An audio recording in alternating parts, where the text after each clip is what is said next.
Assalamu alaikum wa rahmatullah. Again, after 4 rak'ahs, inshallah, we will be just giving a 3-minute maw'izah, a reminder for all of us by explaining and translating an ayah of the Quran that we feel will be applicable to us, applicable to the Muslimin, and will also benefit our community here. And the first ayah that we would love to start with is ayah that is more suitable for starting the month of Ramadan.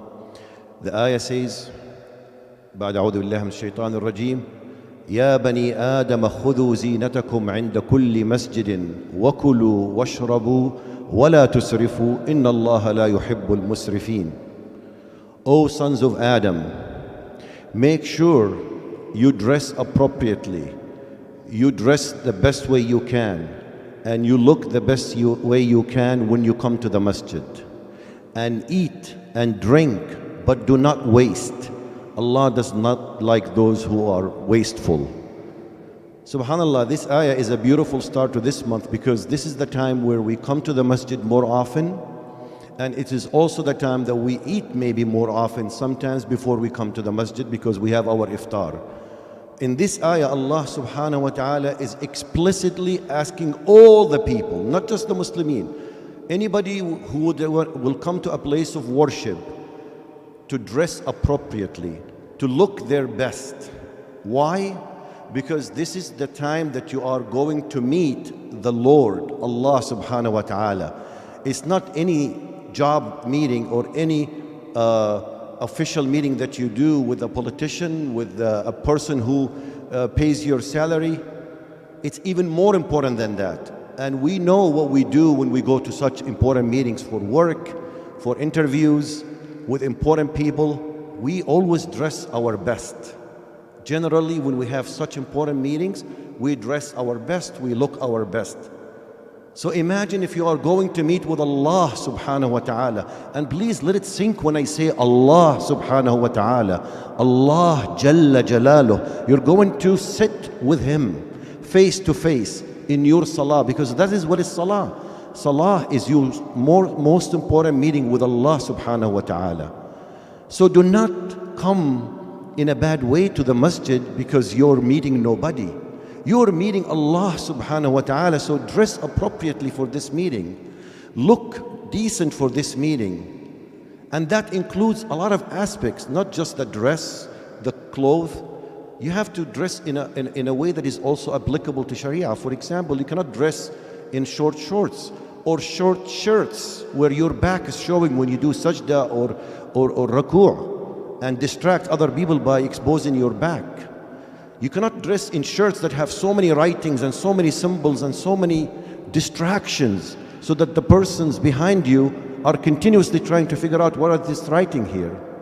Dress appropriately in a way that you're not distracting others, you're not also dressing in a way that is not compliant with Sharia. You also have to take care of your body and odors, and you know, sometimes when we come after iftar, we almost smell exactly what we ate. Everybody knows what we ate because we still have all that smell from food in our clothes. I think you need to be aware of that and try to put your salah clothes away from the rest of the clothes that you do inside the house, because other people can be annoyed by that. Your food smell, because again, some people do not brush their teeth or something. I think these small little things helps you first have khushu' and khudu' in salah, helps other around the masjid also have focus, inshallah, in salah. Dress appropriately, dress cleanly, clean socks, clean attire, and looks good, inshallah, because you are in the meeting with the Lord of Lords. It's Allah subhanahu wa ta'ala that is asking you for some of your time. So make sure you come and dress appropriately for that, and looks appropriately and smells nice. And Allah continues in this ayah, and it seems this ayah was maybe made for Shahr Ramadan, because in Ramadan we, as I said, we come to the masjid more often, and we also come and there is food involved all the time. So He says, وَكُلُوا وَاشْرَبُوا وَلَا تُسْرِفُوا. Allah does not want us not to eat after we break our fast. Allah does not want us not to drink after we break our fast. But He definitely hates the act of wasting. And that's why this masjid decided not to allow the water bottles to be brought up in and distributed, because at the end of every Taraweeh, we collect around 70 bottles half full, or actually almost full. What a huge waste.